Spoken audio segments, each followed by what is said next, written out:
आप देख रहे हैं आंवला न्यूज, खबर आपके शहर की। अब ऋषिकेश विधानसभा के कार्यकर्ता डरपोक बन रहे हैं।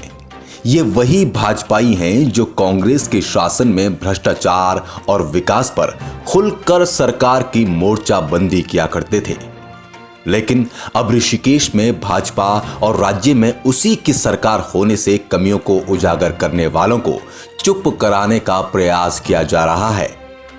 पार्टी के नेता अपने कार्यकर्ताओं को डराकर उनसे फेसबुक में पोस्ट हटाने तक का दबाव डालने की कोशिश कर रहे हैं। भले ही हमें 1947 में अंग्रेजों से आजादी मिल गई हो, लेकिन पार्टी के कार्यकर्ता बहुत ही डरे सहमे से अपनी जिंदगी गुजर बसर कर रहे हैं।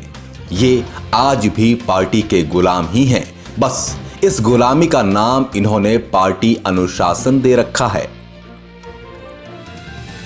ऐसे ही ऋषिकेश के एक भाजपा कार्यकर्ता हैं जिन्होंने सिर्फ ऋषिकेश में 20 साल के विकास की बात क्या लिखी कि इनको उस पोस्ट को हटाने के लिए नेताजी के कई फोन आ गए, जिसमें इन पर कई तरह के दबाव भी डाले गए। अंततः इन्हें ये पोस्ट हटानी पड़ी।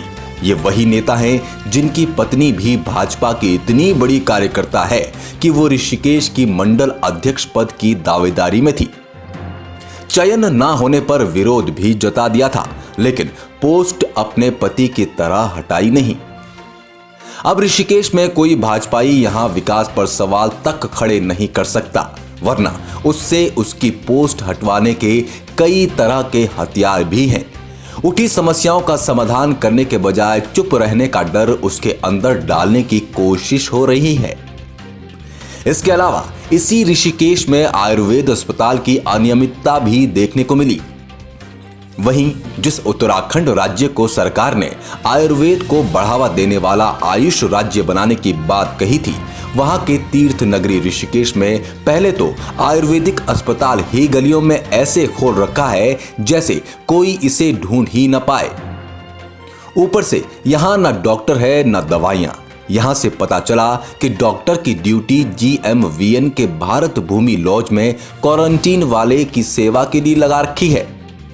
अब डॉक्टर सेवा में इतने व्यस्त हैं कि ये तक भूल गए हैं कि सरकार ने जिस मुख्य उद्देश्य के लिए उनको नौकरी दी, वहां तो दवाई तक भी नहीं है।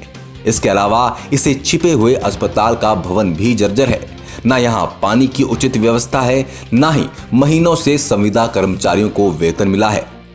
अब इस अस्पताल से परेशान मरीजों की बात भी सुन लो। मेरा नाम रविकांत गुप्ता है। मैं यहाँ दवाई लेने के लिए आया था, तो इन्होंने जो है पूछा भाई क्या परेशानी है, तो मैंने बताया कि मेरे साइडों में दर्द है, कमर में पीछे दर्द है, दवाई लेनी। तो इन्होंने कहा कि भाई बाज़ार से अगर परचेज कर सकते हो दवाई सारी तो हम पर्चा बना देंगे, और नहीं तो यहाँ से दवाई कुछ नहीं है। यहाँ पे 2-3 महीने से दवाई नहीं है और डॉक्टर भी नहीं है। मैं दवाई लेने आया था, इन्होंने मना कर दिया।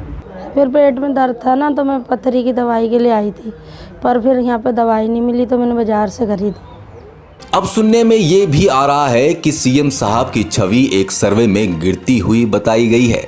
इसके लिए एक छोटा सा उदाहरण हम भी रखते हैं। मुख्यमंत्री ने 8 जून से यात्रा चलाने की बात कही थी।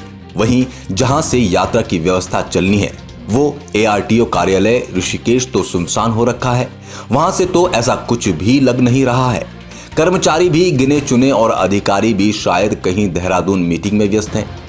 फोन से संपर्क हो नहीं पाया। इस विषय पर यात्रा से 2 रोटी कमाने वाले रोटेशन महासंघ के अध्यक्ष सुधीर रॉय और लोकल यात्रा संघ के अध्यक्ष नवीन रमोला क्या कहते हैं, जरा वो भी सुन लीजिए।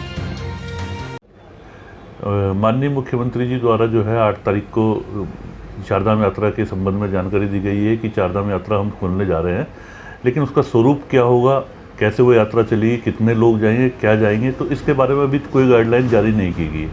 क्योंकि जो चारधाम यात्रा है वो जो है एक एजेंट के माध्यम से जो यात्री आते हैं, तो हम उन एजेंटों को बता दें कि इस तरह से चारधाम यात्रा का संचालन होना है।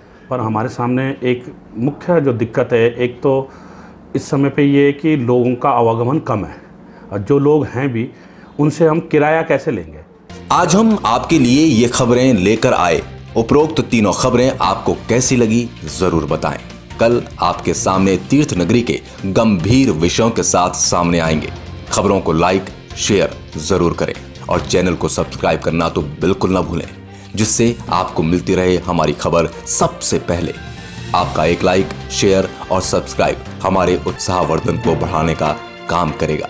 ब्यूरो रिपोर्ट, आंवला न्यूज, तीर्थ नगरी ऋषिकेश।